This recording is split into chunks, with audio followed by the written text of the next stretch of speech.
Olá, pessoal, bem-vindos ao Despertos. Você está entrando em um programa onde o normal é ser desperto. Estou aqui com Maria C. Pereda, autora da série de livros do Sol Negro, e hoje nós vamos falar sobre imortalidade, sob a ótica científica. Tudo bem, Maria? Olá, Cris. Olá a todos. Hoje é um assunto interessante que nós vamos falar aqui, eu e a Cris, a pedidos de muitas pessoas, que eu noto que as perguntas são recorrentes. Em função disso, nós decidimos retomar um tema que eu e a Cris fizemos talvez um ano e meio atrás, naquela série antiga do programa Despertos, que era feito para a rádio, e depois eu editava. Até lá, está um pouquinho mais completo do que hoje nós vamos falar aqui, nós vamos falar de uma forma mais resumida para vocês. Então, vamos lá, Cris.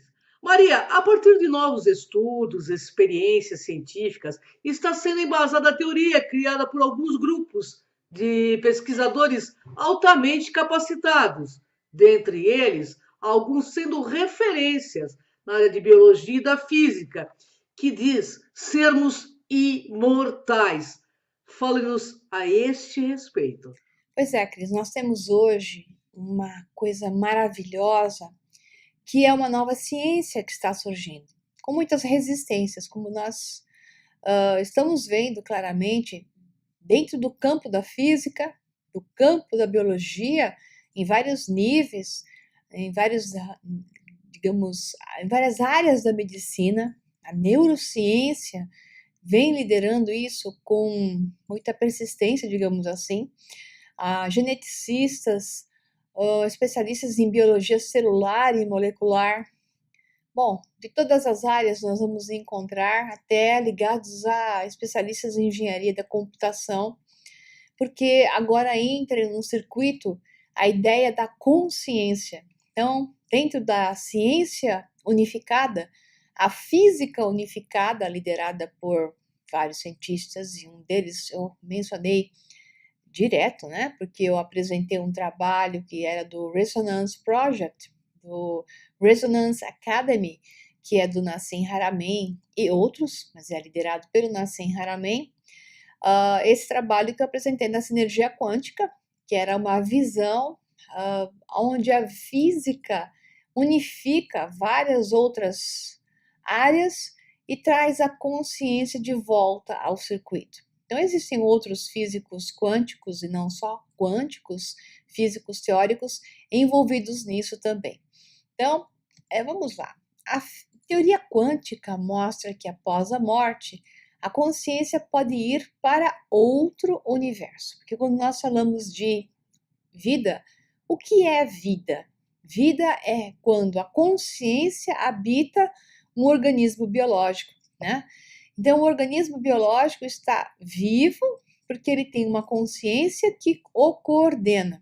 E existem vários níveis de consciência, digamos assim. Tem a consciência desconectada, onde o organismo biológico pode estar se manifestando, que aí é uma série de considerações que eu também não vou entrar nisso hoje, e a vida mais conectada, com uma consciência um pouco mais conectada, e diversos níveis de conexão, até um grau maior de consciência e onisciência a respeito de quem é, né? Então, são os níveis dimensionais, multidimensionais, que uma vida em si pode ter devido à consciência que varia. Mas vamos olhar assim um foco específico, senão nós vamos ter um programa pequeno e focado, e sim muito, digamos, disperso em vários pontos. Então, hoje a intenção é focar em um aspecto só, para que este aspecto isoladamente possa ser melhor compreendido. Então, vamos lá. Em uma tentativa de inserir na ciência os conceitos de alma e consciência, vários cientistas, porque são muitos, mas vamos focar agora nestes dois, que é o caso de sua teoria, que é baseada em Stuart Hameroff e Sir Roger Penrose. Eles criaram a teoria quântica da consciência, gerando sua transferência para o lado de cá, onde percebemos a vida tal qual a nossa realidade, né? como também para o lado de lá, dentro de pequenas estruturas que lembram os nanotubos de carbono ou carbono-grafeno, usados em outras áreas como componentes eletrônicos, por exemplo, e presentes também no interior das células. Stuart Hameroff, ele é um médico da área de anestesia, então anestesiologista, que são os especialistas e conhece muito bem essa história de estamos do lado de cá ou estamos do lado de lá. Eu costumo dizer que, dependendo do nível da anestesia, ela te deixa mais do lado de lá do que do lado de cá e depois te traz de volta. É por isso que ele sabe muito bem do que ele está falando. E essa é uma das áreas mais adequadas para esse assunto, né? Ele é um americano, professor da Universidade do Arizona, conhecido por seus estudos focados na consciência, seja lá o que for a consciência, né? E Sir Roger Penrose, Sir, né? Físico matemático da Universidade de Oxford, eles argumentam juntos que nossa consciência não seria fruto da simples interação entre neurônios, mas sim resultado de efeitos quânticos gravitacionais sobre esses microtúbulos. Uma teoria da redução objetiva orquestrada é o termo que foi dado por eles. Ou até indo mais longe, eles dizem assim: a alma seria parte do universo, imortal, e através da morte física do corpo ocorreria um retorno ao universo. Conceitos similares ao budismo e ao hinduísmo, que falam isso de outras formas, né? De acordo com Hameroff, experiências de quase morte estariam relacionadas com essa natureza da alma e da consciência. Quando o coração para de bater e o sangue deixa de circular, os microtúbulos perdem seu estado quântico e começam a se desmanchar. Interessante processo. Então, a informação quântica contida nos microtúbulos durante a vida física, ela não é destruída. A informação nunca se perde. Eu expliquei isso detalhadamente no curso Sinergia Quântica e também não vou entrar de novo nisso daqui para a gente não sair de um único foco, como eu falei, tá? Então, eu vou repetir. A informação quântica contida nos microtúbulos durante a vida física, ela não é destruída e não pode ser, apenas se distribui e se dissipa pelo universo. Ela fica gravada no campo de energia que hoje os físicos, né, os físicos mais ainda dessa física integrada, mas não só, os físicos astrofísicos e tudo, dizem que a informação é gravada na boca de buracos negros. É como se fosse um disco, um CD, e ali é onde tudo está gravado. É nesse campo de energia onde a informação está gravada e nunca se perde, e pode ser acessada a qualquer momento. A informação existe e nunca se perde. Hameroff diz o seguinte: acho que a consciência ou seu precursor imediato, a protoconsciência, esteve no universo desde sempre, talvez desde o Big Bang. E ainda diz: é possível que a informação quântica exista indefinidamente fora do corpo, algo parecido a uma alma, diz Hameroff, que defende que ninguém na comunidade científica pode desafiar sua teoria. Incrível, eles foram indicados para o Prêmio Nobel. Então vamos a algumas das hipóteses que foram faladas sobre as diversas maneiras que a ciência aborda a consciência. Então, uma das hipóteses para explicar o que seria essa consciência, né? Elas foram surgidas até essas teorias nos últimos 20 anos, e essa também.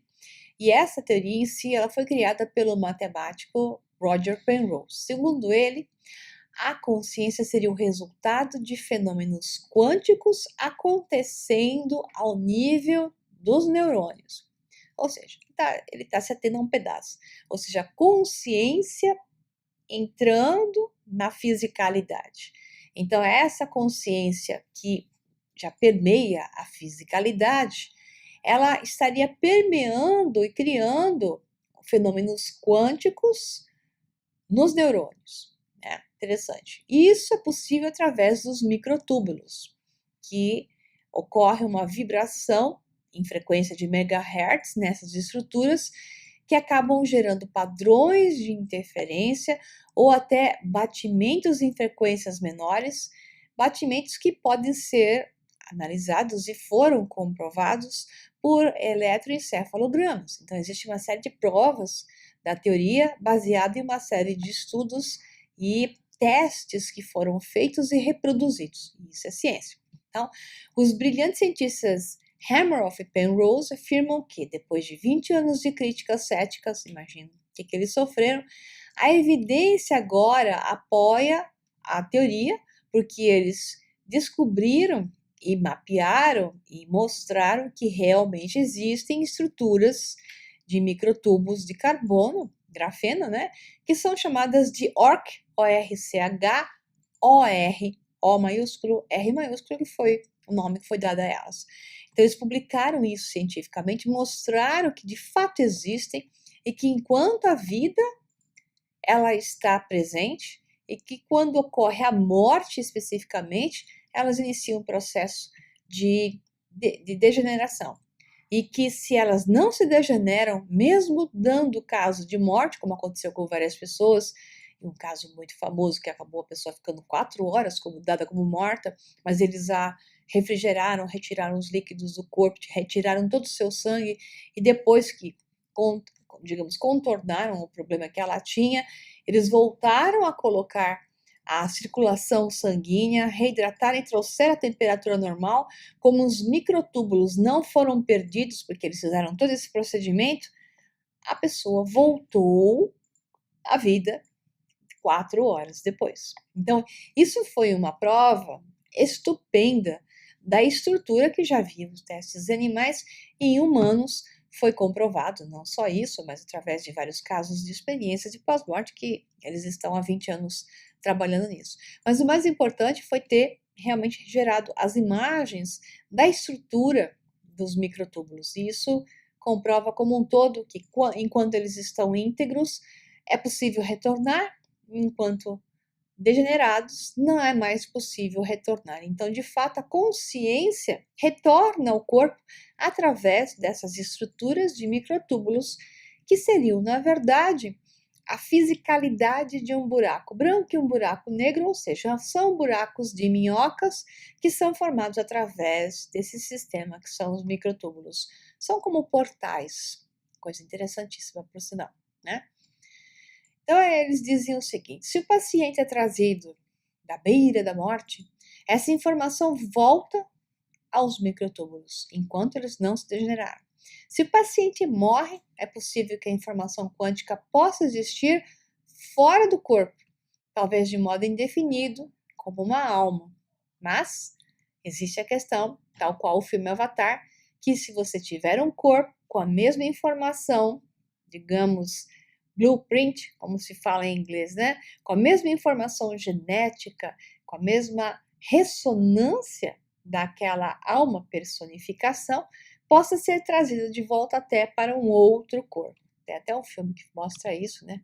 Meio horripilantemente, mas é uma ideia até da mumificação e como um todo, preservar o material biológico para que com a sua preservação possa ser criado, talvez até, não só o próprio corpo seja revivido, mas a ideia mais coerente seria criar um novo corpo com a mesma informação genética para que a mesma informação quântica da alma seja passada para o corpo. Aí vai uma discussão, porque na verdade não é a mesma pessoa, embora pareça que está sendo ali, como eu digo, reencadernada, e sim uma alternativa, uma versão alternada da informação que estaria encadernando naquela pessoa com a mesma matriz biológica.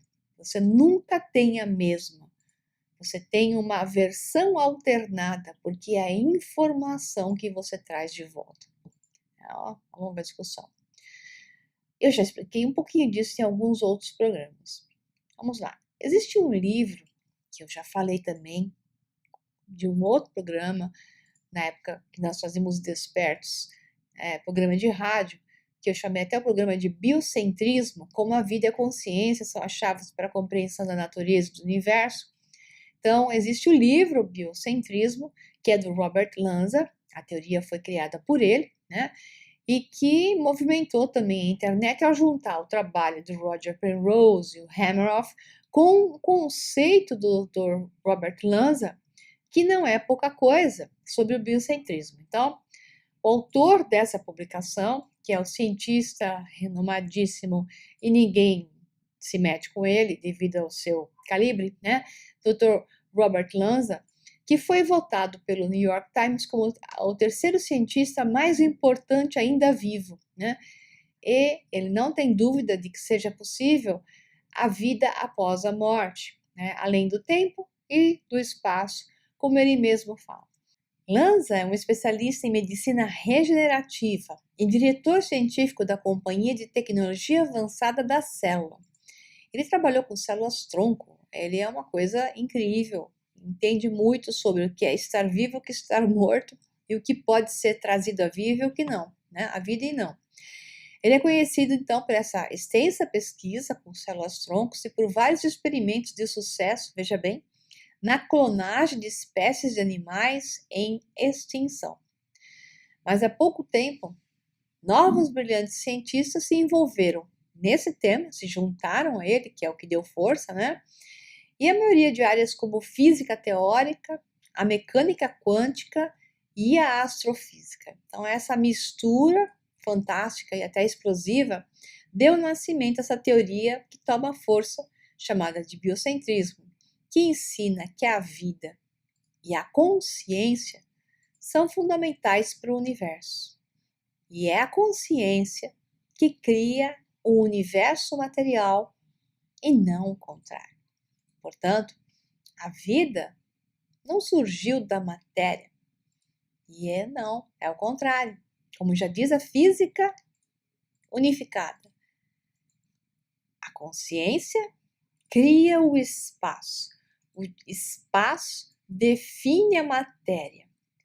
E a mistura dessa consciência com a matéria é a vida diferenciada, tal qual a conhecemos. Isso é uma quebra de paradigmas que grupos de cientistas se unem de todas as áreas, chegando a uma mesma conclusão. Para entender isso, é necessário ir muito mais longe com informação.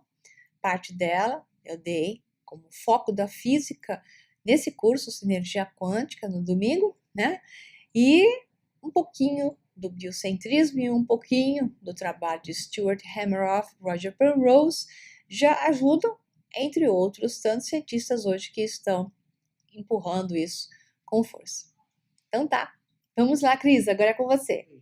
Maria, esses conceitos vamos classificar como diferentes, surgiram no campo da física quântica, e qual a prova científica que propiciou essa transformação na mente dos pesquisadores, abrindo-os para a realidade da imortalidade? Então, eu acho que muita coisa aconteceu aí, desde aquilo que nós sabemos, que fomos informados pela mídia normal, por publicações científicas, e eu creio que muito especificamente para aquilo que não sabemos, e não vamos saber tão cedo, por experiências que eu chamo provenientes de Black Projects, projetos, né, que são feitos por debaixo do pano, e que não são dados a conhecer nem a cientistas normais, digamos, de universidades, muito menos a pesquisadores normais, independentes de indústrias e por aí vai. Esses projetos secretos trabalham com certeza com aquela questão que eu falei de transferência de uma alma, de uma personificação de um corpo para outro, e por aí vai, ressuscitação e por aí vai. Mas, vamos dizer assim, que baseado na informação que se conhece, um dos fatos, ou até os fatos mais relevantes para isso, são os dados, e muitos dados consistentes, digamos, registrados cientificamente, né, com registros válidos e testemunhas de retorno de pessoas após o quadro de morte, que é o de vida após a morte, e associado a isso também o fato da consciência que se transfere entre corpos e o que se entende como reencarnação provada por histórias que se comprovam de lembranças em linhas de tempo, com lembranças que são indiscutíveis devido à perfeição e à validade e à veracidade de suas informações. Isso são os pontos mais importantes, certamente. Então, é com você, Cris. Então, de onde viemos? De onde viemos? Segundo a ciência, porque essa é uma discussão que leva diversas vertentes, a religiosa, a filosófica, então eu sempre escolho a fusão, mas com um pé ou mais pés, todos os pés que eu puder colocar no mundo da ciência. Então, a ciência diz que a consciência está no campo de energia e aquilo que se chamava de éter. O éter é o não manifesto, mas do qual tudo se manifesta. Eu expliquei longamente também, na energia quântica, o que é o éter e que são essas flutuações que ocorrem no éter, flutuações de densidades e que geram um momento onde a massa vai se formar, porque se gera um buraco negro e esse buraco de minhoca, digamos assim, que tem uma ponta aqui dele que é o buraco negro e outro que é o buraco branco, acaba definindo um centro de massa, né? Então é sempre numa deformação desse campo, numa variação de densidade, se forma um buraco de minhoca e nesse ponto é onde a massa se define. Por isso que a ciência hoje diz que nós vivemos dentro de um buraco negro, que é o termo, né? Só para ficar mais dramático chamar de buraco negro, mas na verdade é dentro de um buraco de minhoca, porque nós temos uma entrada e uma saída. E o nosso universo surgiu de um universo anterior através de um buraco de minhoca e a sua saída foi gerada através de uma saída de um buraco branco. Nem sabe-se muito bem agora por leituras, isso já está catalogado e registrado recentemente, que no centro do nosso universo existe um buraco grande, um enorme, gigantesco buraco negro. Então, eles chamam de buraco negro, o que pode ser também o contrário, um buraco branco, né? Mas, hoje em dia, se considera buraco branco aquilo que se consegue mapear como injetando a energia escura ou até matéria escura dentro do nosso universo. Porque é isso que gera a inflação e a expansão da nossa realidade, do nosso universo, como se fosse uma bexiga e alguém soprando. Então, o nosso universo está sendo soprado por um outro universo que está atrás de nós. E de onde nós viemos? Da consciência, que é um mar de energia, um campo de energia, porque é no campo de energia que fica gravada toda a informação. E tudo o que se sabe está nesse campo de energia. Portanto, quem gera todas essas situações e essas diferenciações, essas segmentações para experimentar mais e mais de si mesmo e conhecer mais e mais de si mesmo, é esse campo universal de energia, onisciente e onipotente, que vai se manifestando sob diversos ângulos, diversos pontos de vista. Filosófico, mas também científico. Vamos lá, Cris. O que a descoberta do bóson de Higgs tem a ver com isso? Bóson de Higgs, na verdade, é o primeiro momento onde a matéria pretende se manifestar, digamos assim. Então, é o momento em que a luz se transforma em carne, né? Uma parte filosófica religiosa. Então, ele não é ainda uma matéria, mas ele já adquire uma carga.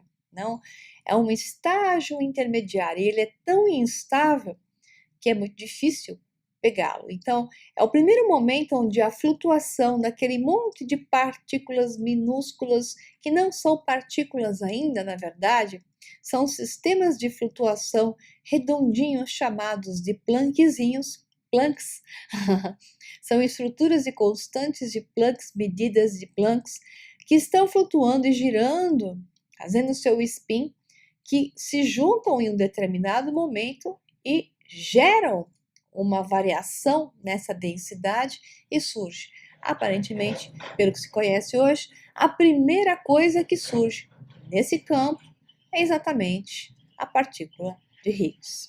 Então, esse seria o pequeno bóson de Higgs, né?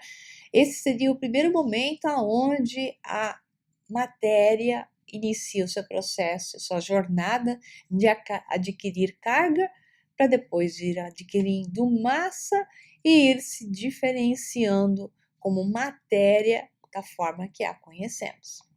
E isso é apenas uns 4% do universo. A grande maioria é matéria escura e energia escura. Nós vemos apenas 3 a 4% daquilo que o universo em si é. Ou seja, não vemos nada. Todo o resto existe, mas nós não percebemos ainda. É com você, Cris. Qual o futuro destas pesquisas? Provaremos a imortalidade? E se sim, o que faremos a partir de então? Pergunto com foco na humanidade em si, baseada em seus credos e em relação aos próximos passos a serem dados pela ciência.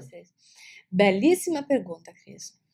Se provaremos a imortalidade, na minha opinião, já provamos. Mas o caminho é que só vai aumentar a qualidade e o número de provas com o tempo. Então, o que nós vamos fazer a partir disso, então? Para que serve isso? Essa é uma boa pergunta.